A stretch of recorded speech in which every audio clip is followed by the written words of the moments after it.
Arjuna said, O mighty armed Hrsakesa, O slayer of Kesi, I want to know separately the truth about sannyasa as well as about tyaga.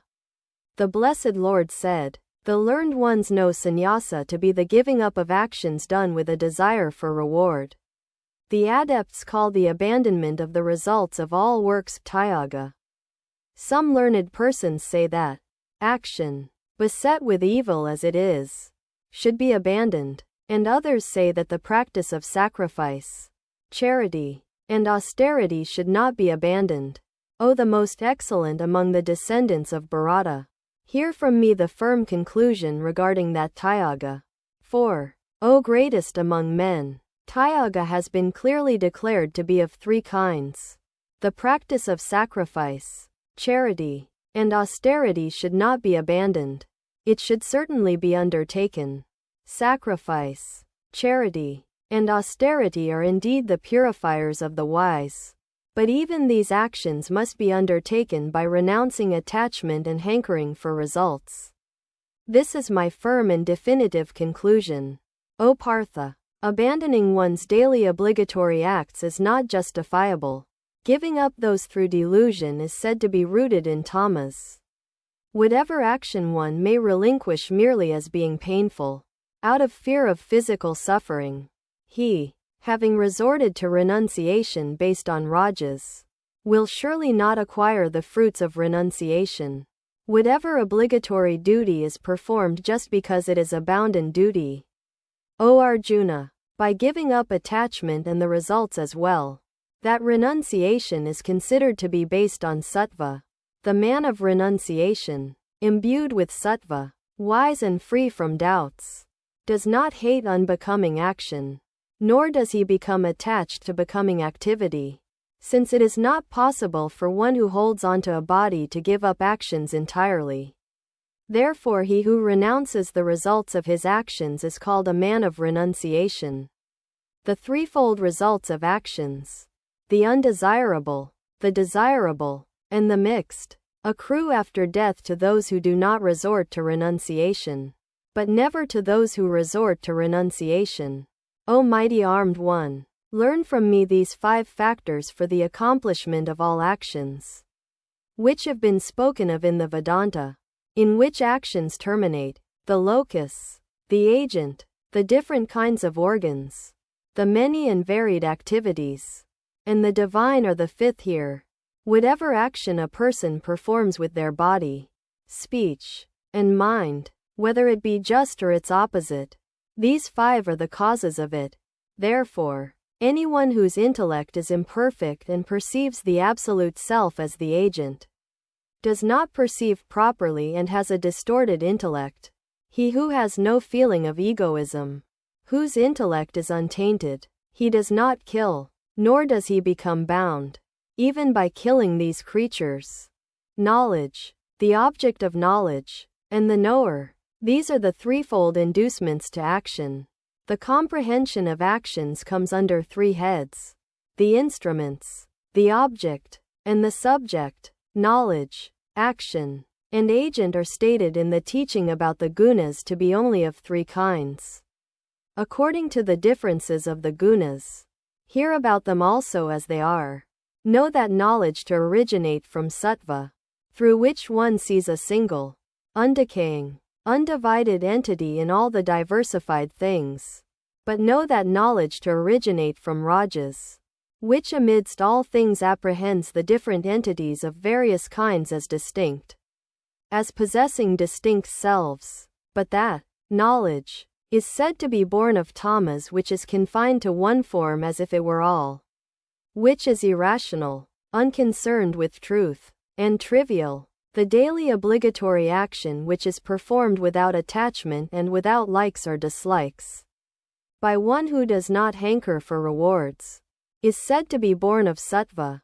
But that action is said to be born of rajas which is done by one desirous of results or by one who is egotistical, and which is highly strenuous. That action is said to be born of tamas which is undertaken out of delusion, without consideration of its consequences, loss, harm, and ability. Ast introduces this verse with Adhanam Karturbeda UC8. Now is being stated the distinctions among the agents. Tr. The agent who is free from attachment. Attachment to results or the idea of agentship. Not egotistical. Endowed with fortitude and diligence. And unperturbed by success and failure is said to be possessed of sattva. The agent who has attachment. Who is desirous of the results of actions. Covetous. Cruel by nature. Unclean. And subject to joy and sorrow. Is declared to be possessed of rajas. The agent who is unsteady. Naive. Inflexible. Deceitful. Wicked. Lazy. Sullen. And procrastinating is said to be possessed of tamas. O Dhanajaya, listen to the classification of the intellect and fortitude, which is threefold according to the gunas, while it is being stated in detail and separately. O Partha, that intellect is born of sattva which understands action and withdrawal, duty and what is not duty, the sources of fear and fearlessness, as well as bondage and freedom. O Partha, that intellect is born of rajas with which one wrongly understands virtue and vice, as well as what ought to be done and ought not to be done. O Partha, that intellect is born of tamas which, being covered by darkness, considers vice as virtue, and indeed perceives all things contrary to what they are. O Partha, the firmness that is unfailing through concentration, with which one restrains the functions of the mind, vital forces, and the organs, that firmness is born of sattva. But, O Partha, the steadfastness with which one holds on to righteousness, covetable things, and wealth, desiring their fruits as the occasion for each arises, that steadfastness is born of rajas. That firmness is considered to be born of tamas, due to which a person with a corrupt intellect does not give up sleep, fear, sorrow, despondency, as well as sensuality. Now hear from me, O scion of the Bharata dynasty, as regards the three kinds of joy, that in which one delights due to habit, and certainly attains the cessation of sorrows. S. and SS take the second line of this verse along with the next verse referring to sattvika. Happiness, tr. That which is like poison in the beginning, but is likened to nectar in the end, and which arises from the purity of one's intellect. That joy is spoken of as born of sattva. That joy is referred to as born of rajas, which, arising from the contact of the organs and their objects, is like nectar in the beginning but like poison in the end. That joy is said to be born of tamas, which, both in the beginning and in the end, is delusive to oneself and arises from sleep, laziness, and inadvertence. There is no entity in the world, nor among the gods in heaven, that can be free from these three gunas born of nature. O scorcher of enemies, the duties of the Brahmanas, Kshatriyas, Vaisyas, and Sudras have been fully classified according to the gunas born from nature.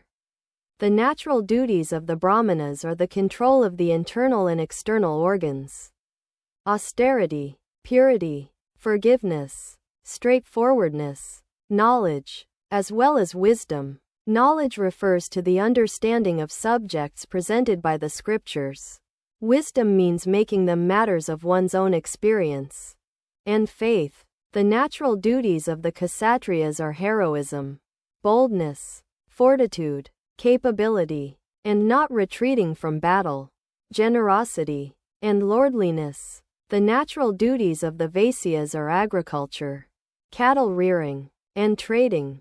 The natural duty of the Sudras, too, is in the form of service. Being devoted to his own duty, one attains complete success. Hear how one devoted to their own duty achieves success. A human being achieves success by adoring, through his own duties, him from whom is the origin of creatures and by whom all this is pervaded. One's own duty, though defective, is superior to another's duty well performed. By performing a duty according to one's own nature, one does not incur sin. O son of Kunti, One should not give up the duty to which one is born, even though it be imperfect. For all undertakings are surrounded by evil, as fire is with smoke.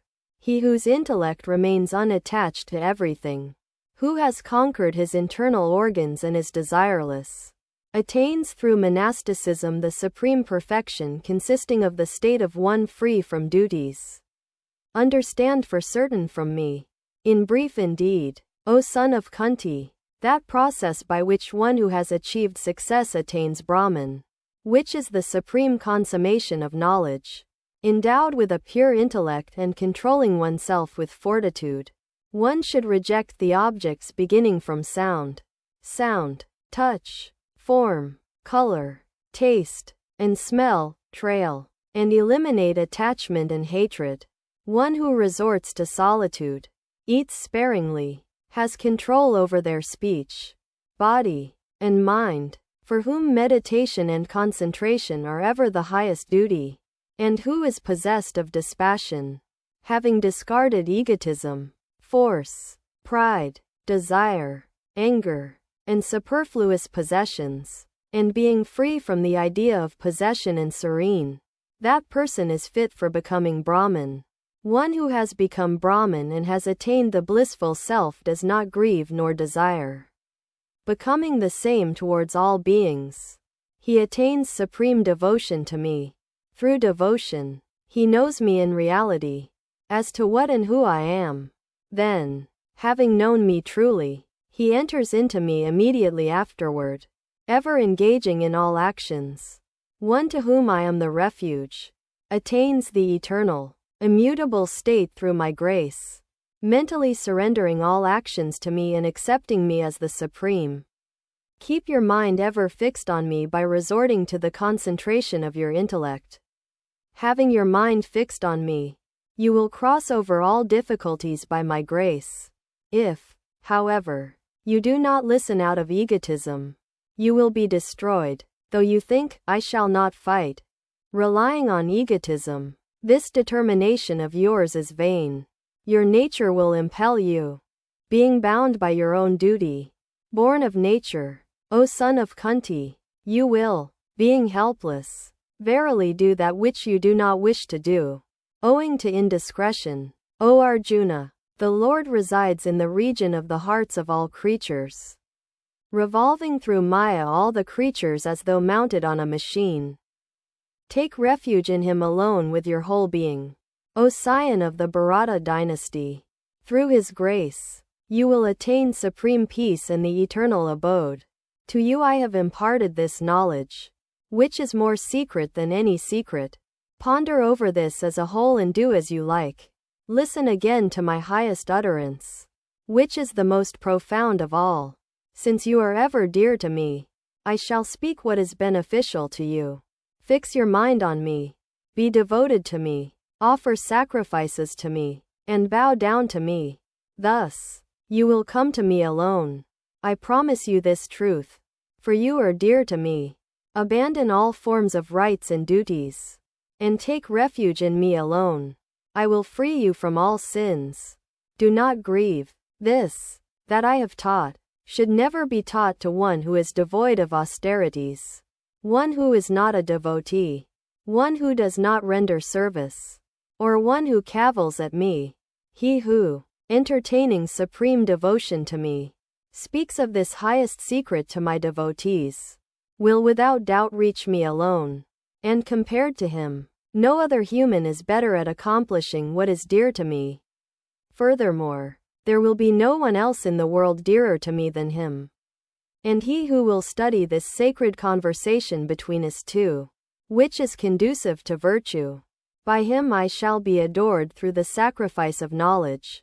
This is my judgment. Any man who, being reverent and free from cavilling, listens to this teaching with reverence, he too, becoming free, shall attain the blessed worlds of those who perform virtuous deeds.